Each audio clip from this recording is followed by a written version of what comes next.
싸우는 심리학 제1부 사회적 존재 3. 인간의 본성 인류의 탄생은 곧 사회의 탄생이다.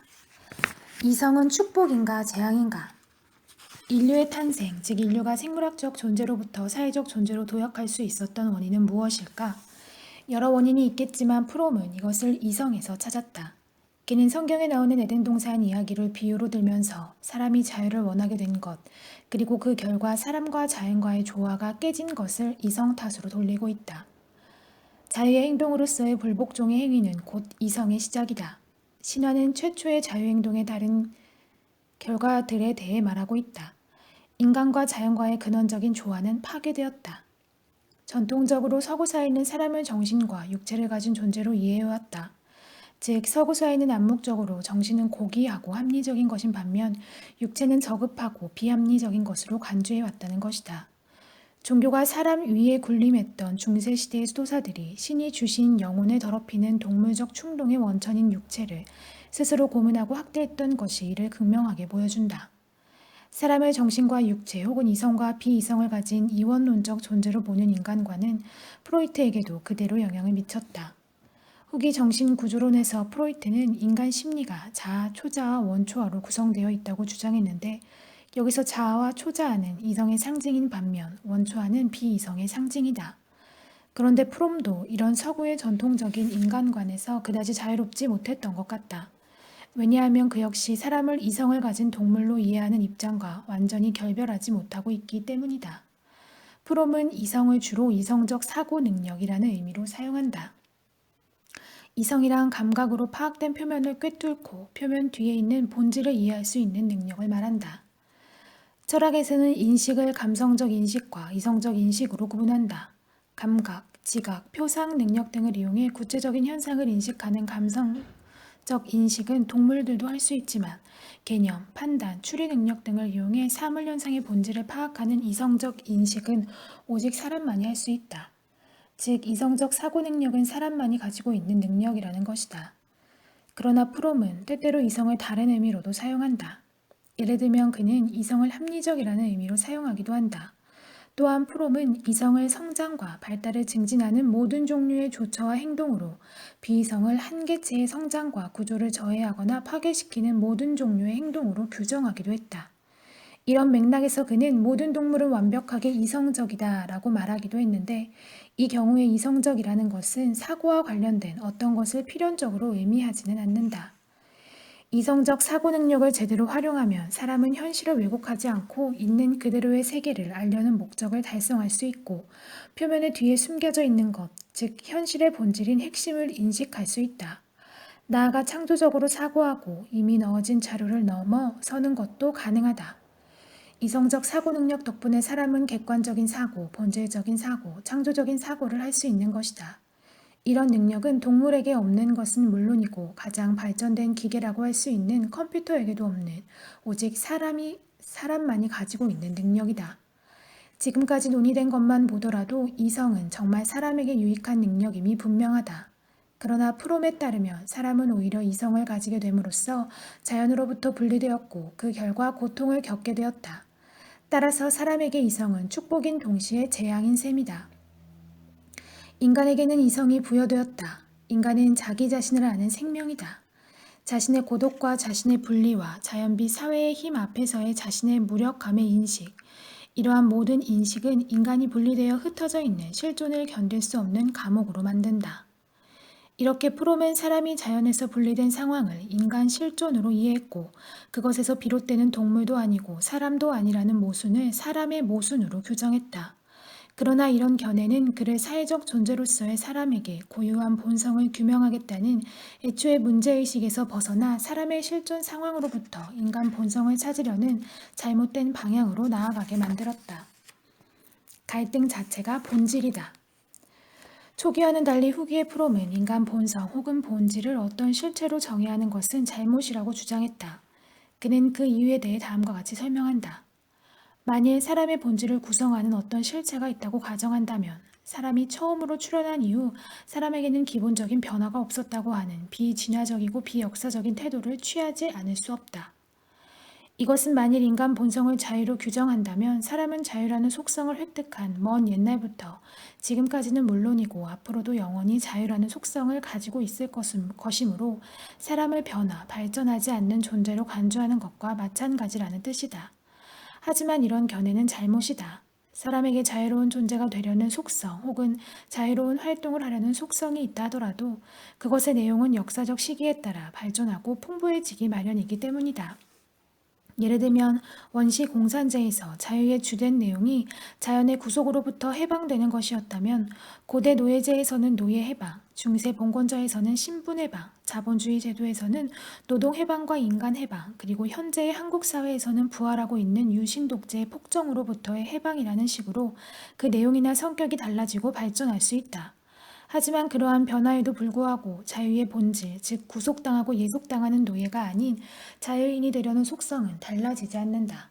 따라서 인간 본성을 영원히 고정불변하는 형이사학적인 실체로 규정하지 않는 한 인간 본성을 무엇이라고 규정하던 그것은 비역사적인 태도와는 무관하다. 만일 인간 본성을 어떤 실체 혹은 속성 등으로 규정하지 말아야 한다면 인간 본성이란 아예 없다는 말인가? 프롬은 인간 본성이 없다고 말하지는 않는다. 하지만 그는 한편으로는 인간 본성을 어떤 실체로 규정하면 안 된다고 주장하고 다른 한편으로는 그럼에도 불구하고 인간 본성은 있다고 주장하는 딜레마에 봉착하게 되었다. 프롬은 이 문제를 어떻게 해결했을까? 나는 사람의 본질을 타고난 소질 또는 실체로 정의하지 않고 인간 존재에 내재하는 모순으로 정의할 때 이와 같은 딜레마를 해결할 수 있다고 믿는다. 인간 본성 문제에 대해 우리는 인간 본성 또는 본질은 선과 악 같은 특수한 실체가 아니라 인간 존재의 조건 자체에 뿌리박고 있는 모순이라는 결론에 도달한다. 사람이 어떠한 새로운 단계에 도달하든 새로운 모순이 나타나므로 또 그는 또다시 새로운 해결책을 찾지 않을 수 없다. 프롬은 사람의 실존적 상황과 그것에서 기인하는 사람의 모순을 인간 본성으로 보아야 한다면서 인간 존재의 여러 형태들은 본질이 아니라 갈등에 대한 대답이며 갈등 자체가 본질이다라고 선언했다. 앞에서 살펴보았듯이 사람의 모순이란 동물이면서 동물이 아니라는 모순, 즉 생물학적 존재인 동시에 사회적 존재라는 모순이다. 통속적으로 말하면 이 모순으로 인해 사람은 동물이 될 것이냐 아니면 사람이 될 것이냐 하는 선택의 기로에서 끊임없이 갈등한다. 여기에서 동물을 선택하는 것은 곧 자연으로 되돌아가려는 퇴행인 반면 사람을 선택하는 것은 전진이다. 프롬이 사람은 퇴행하는 경향 그리고 전진하는 경향을 갖고 있다고 주장했던 것은 사람은 다시 동물로 되돌아가든가 아니면 완전히 사람이 되든가 둘 중에서 반드시 하나를 선택해야만 한다고 보았기 때문이다. 프롬은 사람의 모순 혹은 갈등의 전진적 해결을 권장한다. 전진적 해결이란 완전한 사람이 되는 것, 즉 모든 인간적인 힘, 자기 내면의 인간성을 충분히 발달시켜 새로운 조화를 찾으려는 해결 방법이다. 전진적 해결은 바람직한 것일 뿐만 아니라 사람에게 일차적이다. 즉 어떠한 역사적 시기에도 사람은 일단은 전진적 해결을 추구하려 한다는 것이다. 목표는 본질적으로 똑같은 것이었다. 곧 삶이 제기하는 문제에 올바른 대답을 함으로써 사람의 문제를 해결하려는 것이었고 사람이 충분히 사람다워짐으로써 분리된 공포를 버리려는 것이었다. 사람에게는 전진적 경향이 일차적이지만 만일 이러저러한 조건으로 인해 그것이 불가능해지면 동물로 되돌아가려는 퇴행적 경향이 우세해진다. 앞에서도 살펴보았듯이 프롬은 사람이 사회적 존재가 됨으로써 자연에서 분리되었고 자연과의 조화를 상실했다고 보았다. 이로부터 사람은 동물도 아니고 사람도 아닌 어정쩡한 상황에 놓이게 되었는데 이것이 바로 사람의 모순이다. 사람에게 고유한 이 모순을 전진적으로 해결하려면 완전한 사람, 완전한 사회적 존재가 되어서 세계와 새로운 조화를 이루어야 한다. 만일 이것에 실패하면 사람은 다시 동물이 되려는 퇴행적 해결에 매달리게 된다. 따라서 사람은 동물적인 면을 최소화하고 사람다운 면을 최대화하기 위해 노력해야 한다는 것이다. 자유로부터의 도피. 프롬은 자신을 세계적으로 유명하게 해준 명저, 자유로부터의 도피에서 중세 봉건제 사회에서 살던 사람들이 자유를 획득하게 되자 그것을 두려워해 자유로부터 도피하려 했다고 주장했다. 중세 봉건제 사회란 간단히 말해 정치적으로는 왕, 귀족, 평민, 노예 등의 신분에다 사람을 얽매어 놓고 지배, 차별하는 신분제 사회이고 경제적으로는 땅을 소유한 지주 계급이 소작인이나 농노 등을 착취하는 봉건적 생산 약식이 지배적인 사회이며 사상적으로는 왕권 신수설처럼 지배층의 권위를 절대시하는 동시에 인간 차별을 정당화하는 권위주의가 득세하는 사회이다. 유럽의 경우 이 중세 봉건제 사회는 신분제도의 철폐를 내세운 프랑스 대혁명 같은 시민혁명에 의해 붕괴되어 자본주의 사회로 대체되었다. 중세 봉건제 사회에서 절대 다수는 농노 혹은 소작인이었는데 신분제가 철폐되었기 때문에 지주들은 더 이상 그들을 강제로 토지에 묶어놓고 착취할 수 없게 되었다. 즉 농노를 비롯한 민중은 신분제로부터의 자유, 토지의 얽매임으로부터의 자유를 획득하게 된 것이다. 그런데 일찍이 마르크스가 정확하게 폭로했듯이 중세 봉건제 사회 말기부터 급격히 세력을 키워왔던 자본가 계급이 단지 왕과 귀족의 지위와 권한을 빼앗는 데 머무르지 않고 신분제 자체를 철폐하려 했던 것은 자신들의 자유를 위해서만이 아니었다. 공장을 가동하여 더 많은 이윤을 추구하려 했던 그들에게는 헐값에 부려먹을 수 있는 노동자가 아주 많이 필요했다. 그래서 자본가 계급은 농노들을 우선 지주들로부터 해방시켜야만 했던 것이다. 결과적으로 신분제에서 해방된 농노들은 그와 동시에 지주의 토지에서도 쫓겨났기 때문에 어쩔 수 없이 도시로 몰려들었다. 도시의 인구가 갑자기 늘어나자 해방된 농노들, 즉 노동자들은 도시에서 일자리를 찾기가 어려웠고 운 좋게 취직이 되더라도 생계조차 유지할 수 없는 저임금에 시달렸다. 초기 자본주의 사회 노동자 계급의 이런 비참한 상태에 대해 마르크스는 그들에게는 굶어 죽을 자유밖에 없다고 냉소한 바 있다. 농노였던 중세인들이 신분제에서 해방되어 자유인이 된 것은 분명히 좋은 일이고 중대한 역사적 진보이다. 그러나 그들은 비록 신분상으로는 자유인이 되었지만 또다시 임금노예로 전락했다. 더욱이 그들은 대대로 정착해왔던 토지에서 쫓겨남으로써 친하게 지내던 이웃들과도 헤어져야 했다. 즉 근대인은 마음의 고향이라고도 할 수 있는 농촌 공동체를 상실한 채 무작정 도시로 쫓겨나와 홀로 방황하게 되었던 것이다. 이러한 근대인의 상황을 심리학적으로 분석했던 프롬은 중세사회의 정통적인 속박으로부터의 자유는 개인에게 새로운 독립의 감정을 부여했지만 동시에 고립감을 느끼게 하여 개인을 회의와 불안에 사로잡히게 했다고 결론을 내렸다. 프롬에 의하면 고립감은 사람이 가장 견디기 힘들어하는 감정이다. 따라서 고립감이 심해짐에 따라 근대인은 자유를 더욱 두려워하게 되어 마침내 자유로부터 도피하려는 심리를 갖게 된다. 자유는 근대인에게 독립과 합리성을 부여해 주었지만 또한 근대인을 고립시킴으로써 마침내 그를 불안에 쌓인 무력한 존재로 만들었다.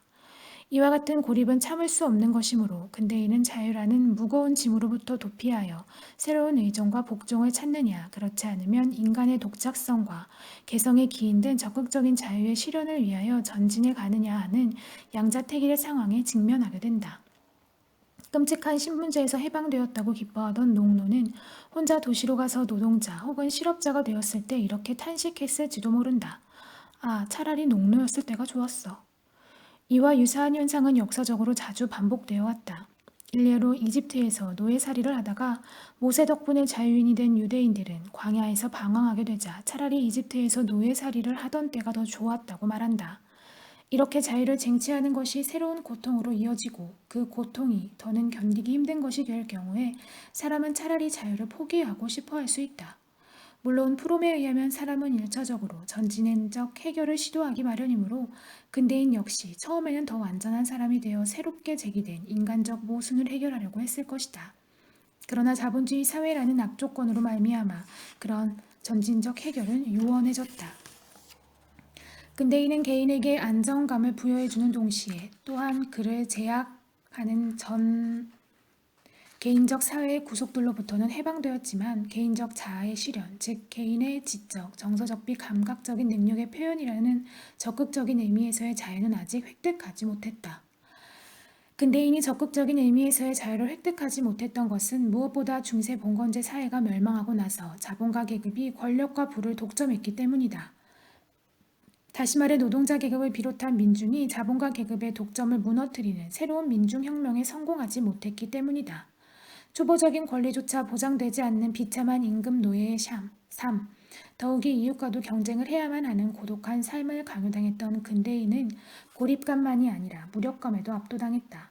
왜냐하면 고립된 존재로서의 개인은 외부 세계와 비교해 철저하게 무력하며 따라서 외부 세계를 몹시 두려워하기 때문이다.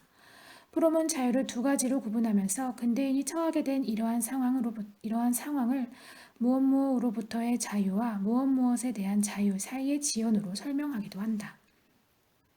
어떠한 관계로부터의 자유, 그리고 자유와 개체성을 적극적으로 실현할 가능성이 결여되어 있다는 사실의 불균형은 마침내 유럽에서는 자유를 내버리고 새로운 관계로 또는 완전한 무관심으로의 놀라운 도피로 나타났다. 인간은 낙원을 상실한 것인가? 프롬에 의하면 자유가 고립감이나 무력감을 초래하는 현상은 단지 근대인에게만 해당되는 것이 아니다. 즉, 인류 역사에서 자유는 항상 한편으로는 사람의 성장과 발전을 촉진했지만 다른 한편으로는 고립감과 무력감 등의 징대를 초래했다는 것이다. 우리는 이미 증가하는 인간 자유의 과정이 개인의 성장 과정에서 고찰해 본 것 같은 변증법적 성질이 있음을 알고 있다. 그것은 한편으로는 힘과 통합, 자연의 정복과 이성의 발달 및 다른 인간들과의 연대성이 증가되어가는 과정이다. 그러나 다른 한편으로는 이러한 개체화 증가로 말미암아 고립감과 불안이 증진하며 그로 인해 커가는 이 세계에서의 자기의 역할과 삶의 의미에 대한 회의, 그와 함께 개인으로서의 인간 자신의 증가하는 무력감과 허무감이 쌓이기도 한다. 왜 자유는 사람에게 단지 좋은 영향만 주지 않고 나쁜 영향까지 주는 것일까? 그것은 자유가 사람의 모순, 즉 인간 본성과 직결되어 있는 문제이기 때문이다. 앞에서 살펴보았듯이 사람의 모순은 동물이었던 사람이 사회적 존재가 되어 자연으로부터 분리됨으로써 발생했다.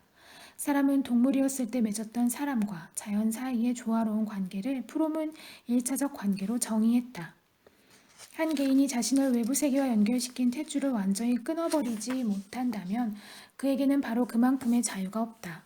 그러나 이 관계는 그에게 안정감과 소속감, 어딘가에 뿌리를 내리고 있다는 느낌을 갖게 해준다. 개체화의 과정에 의해 한 개인이 완전히 노출현되기 이전에 존재하는 이와 같은 관계를 나는 1차적 관계라 이름 짓고자 한다. 이처럼 프롬은 어떤 것으로부터 분리되는 것을 자유와 동일시하고 있다.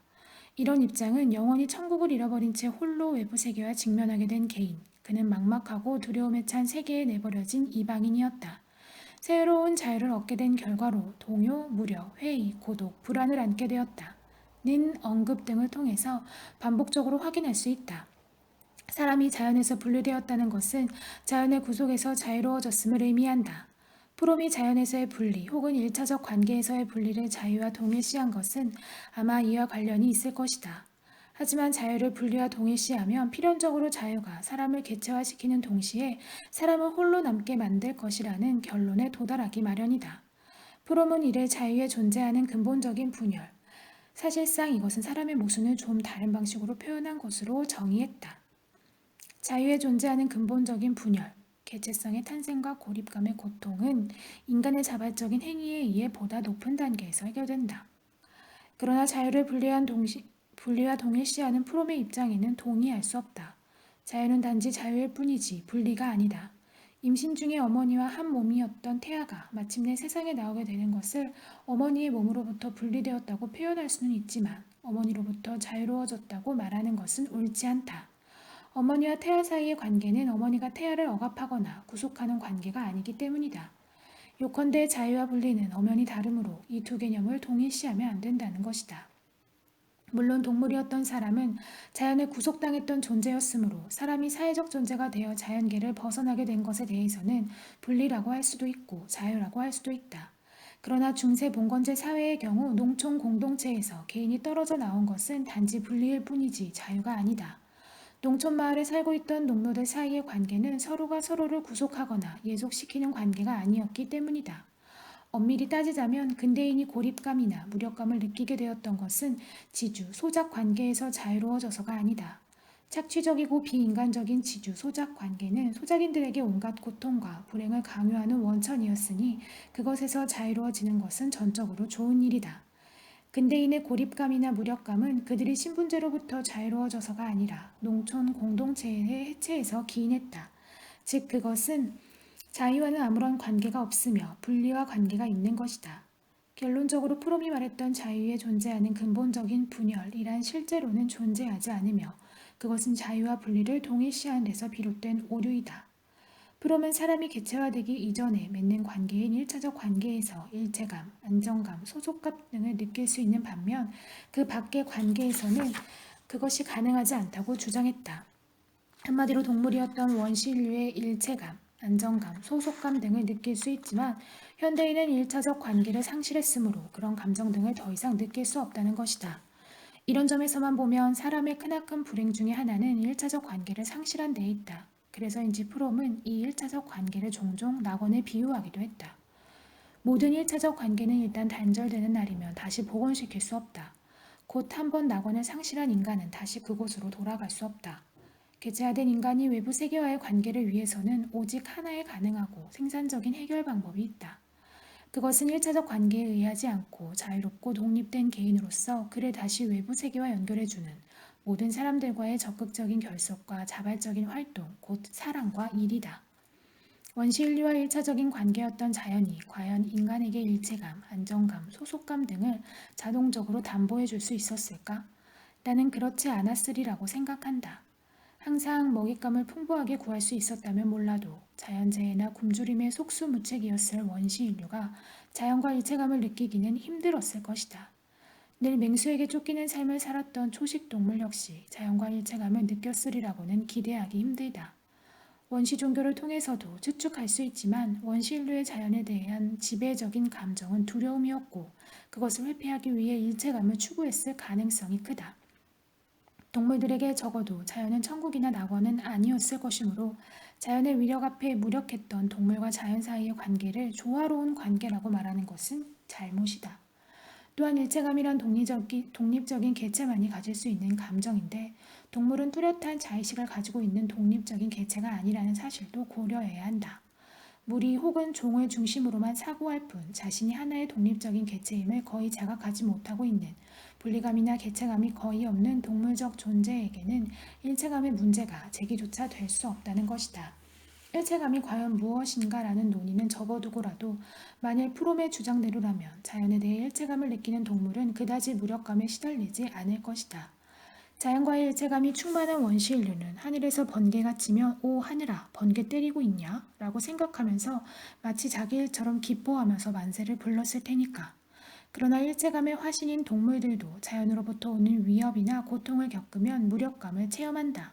미국의 심리학자인 마틴 셀리그먼의 학습된 무력감 실험이 잘 보여주듯 주변 환경 혹은 외부에서 오는 고통을 통제할 수 없으면 동물은 심한 무력감에 사로잡힌다. 따라서 자연계의 동물이나 원시 인류도 열악한 주변 환경과 사회에게 위협이 되는 자연의 힘을 통제하지 못했을 경우에는 무력감을 느꼈을 것이라고 가정하는 것이 타당하다. 사회적 존재가 됨으로써 자연에 대한 지배력이나 통제력이 월등히 커진 사람보다는 자연에 대한 통제력이 전혀 없는 동물의 무력감이 한층 심했을 것이라 추측하는 것이 합리적이다. 아마도 인류를 자연의 구속에서 벗어나게 해준 사회적 존재로의 전환은 무력감의 증대가 아닌 감소로 규결되었을 것이다. 결론적으로 사람에게 이성이 생겨나 자연에서 분리된 다음에 무력감이 더 심해져 고통을 겪게 된다는 주장은 합리적 근거가 없는 예측, 억측에 불과하다. 더욱이 1차적 관계에 대한 프롬의 견해는 다소 모순적이다. 전체적인 맥락을 따져보면 그는 1차적 관계를 동물이었던 사람과 자연 사이의 관계로 보고 있음을 알 수 있다.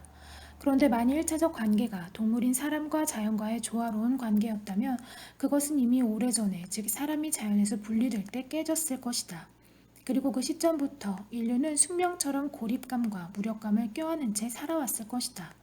그렇다면 중세 봉건제 사회 말기에 사람들이 농촌 공동체로부터 분리되는 것이 왜 새삼스럽게 문제시되는가?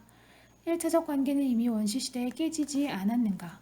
프롬은 이에 대해 다음과 같이 해명하고 있지만 이것만으로는 의문이 해소되지 않는다. 인류는 그 유아기에는 역시 자연과의 일체감을 느낀다. 그러나 인류가 이러한 원초적 결함으로부터 벗어나면 벗어날수록 인류는 자연의 세계로부터 더욱더 분리되고 분리 상태로부터 벗어나는 새로운 방법을 찾아내려는 욕구도 더욱더 강렬해진다. 프롬은 사람이 사회적 존재가 되었던 원시시대에 이미 1차적 관계는 끝장났지만 그것의 잔재가 그래도 중세 봉건제 사회까지는 상당 부분 남아 있었다고 보았던 것 같다. 일례로 그는 봉건제 시대까지의 사람을 전 개인주의적 존재로 간주한다. 중세사회는 개인으로부터 자유를 빼앗지 않았다. 그때는 아직 개인이란 관념조차 존재하지 않았기 때문이다. 사람은 일차적 관계에 의해 외부 세계와 맺어져 있었으며 아직 자기 자신을 하나의 개인으로 인식하지 못했다. 자기 자신이나 타인 그리고 외부 세계에 대해 각각 분리된 실체로서 생각하는 그런 인식은 아직 충분히 발달하지 못했다.